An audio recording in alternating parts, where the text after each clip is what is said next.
Nuclear reactor meets Jenga tower. When financial claims outrun real resources. How capital as a claim on resources became a self-reinforcing system of abstraction and fee extraction. Section 1. Pinpoint brief. Capital is fundamentally a claim on real resources.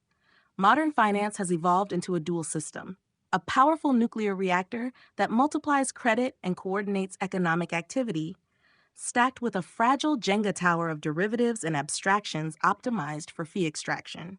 This combination creates extraordinary efficiency in good times and profound fragility when claims detach from underlying resources. Section 2.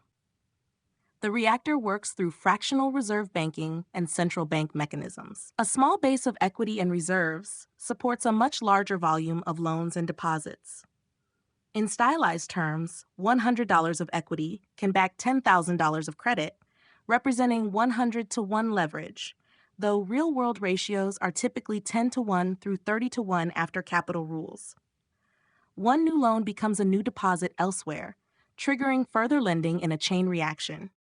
Tiny net interest margins on this expanded balance sheet generate high returns on equity. A 1% margin on $10,000 in assets yields 100% return on equity on the $100 equity base. In productive mode, this mechanism funds infrastructure, innovation, and growth by expanding claims ahead of full savings, buying time, and aligning resources for large-scale projects. Section 3. Yet the same leverage that amplifies upside also magnifies downside. A 1% loss on the $10,000 asset side erases the entire equity buffer. A 2% synchronized loss renders the institution insolvent. The system sustains itself in normal conditions because losses are priced in, diversified across thousands of borrowers, and usually staggered rather than simultaneous. Banks provision for expected losses of roughly 0.5 to 1% annually. Safeguards such as capital buffers, deposit insurance, liquidity requirements, stress tests, and the central bank as lender of last resort act as containment walls and control rods. These features have prevented total meltdown for decades. Section 4. Built directly atop the reactor is the Jenga tower. Once credit is created, incentives shift from allocation to activity. Banks and intermediaries originate loans and earn fees, then layer new tradable surfaces, futures, options, swaps, collateralized debt obligations, synthetic instruments, and credit default swap indexes. Each layer multiplies claims without creating new real resources. Global over-the-counter derivatives notional now exceeds $850 trillion, roughly 8 to 10 times global gross domestic product, while actual economic exposure is a small fraction of that figure. The tower exists primarily to generate transactions, spreads, structuring fees, market-making revenue, and rehypothecation opportunities. Even hedging positions feed the churn. Section 5. This is why the system often feels like a toll road on reality. Finance is no longer mainly optimized for producing goods or improving capital allocation. It is optimized for creating and sitting between exchanges to take a cut. The recent launch of FindX, a credit default swap index on private credit risk by major banks including J.P. Morgan, Bank of America, and Goldman Sachs, illustrates the pattern. Private credit funds, many funded through bank facilities, had grown to $1.8 to $3 trillion. As defaults climbed in segments like AI-disrupted software loans, the same banks created a new standardized product for hedging and speculating on that risk, generating fresh fee surfaces. This content is brought to you by Bobby Giggs. Promote your brand here and reach a wide audience across platforms like YouTube, Instagram, and Facebook. Follow the links in the description to get started. Section 6. Real-world examples make the detachment visible. In early 2026, North Sea dated Brent spot prices surged sharply on immediate supply disruptions, reflecting genuine physical scarcity. Futures prices lagged and smoothed the move. The paper market, optimized for volume and rolling positions, muted the signal that physical buyers were paying. Futures influenced spot hedging behavior and policy responses, allowing the financial tail to wag the real economy dog. Section 7.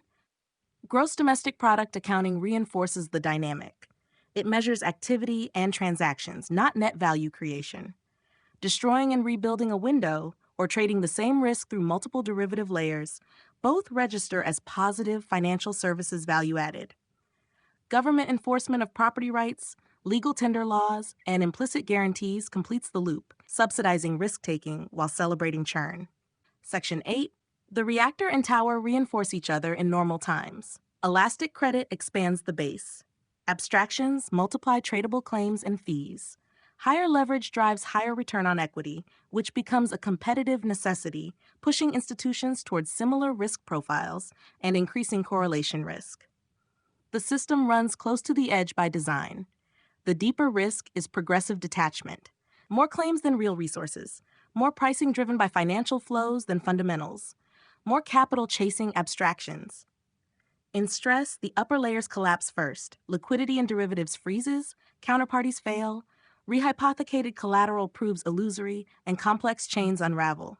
Value reverts to direct control over tangible assets, productive capacity, skills, and social networks. A true Stone Age reset would render most paper claims worthless while rewarding those who control physical resources and the means to produce them. Section 9. Every major crisis arises from the same tension. Finance began as a coordination tool for real resources. It evolved into a self-referential machine for manufacturing, layering, and monetizing claims.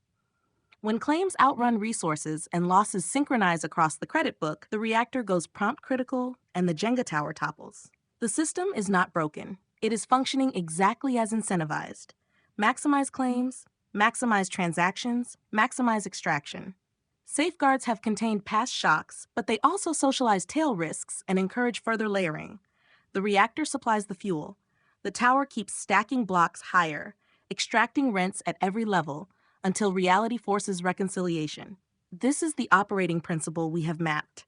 A highly efficient nuclear reactor powering both productive expansion and an ever taller fee extraction tower, stable and profitable in normal times, yet structurally prone to detachment and sharp correction when the claims pyramid grows too tall.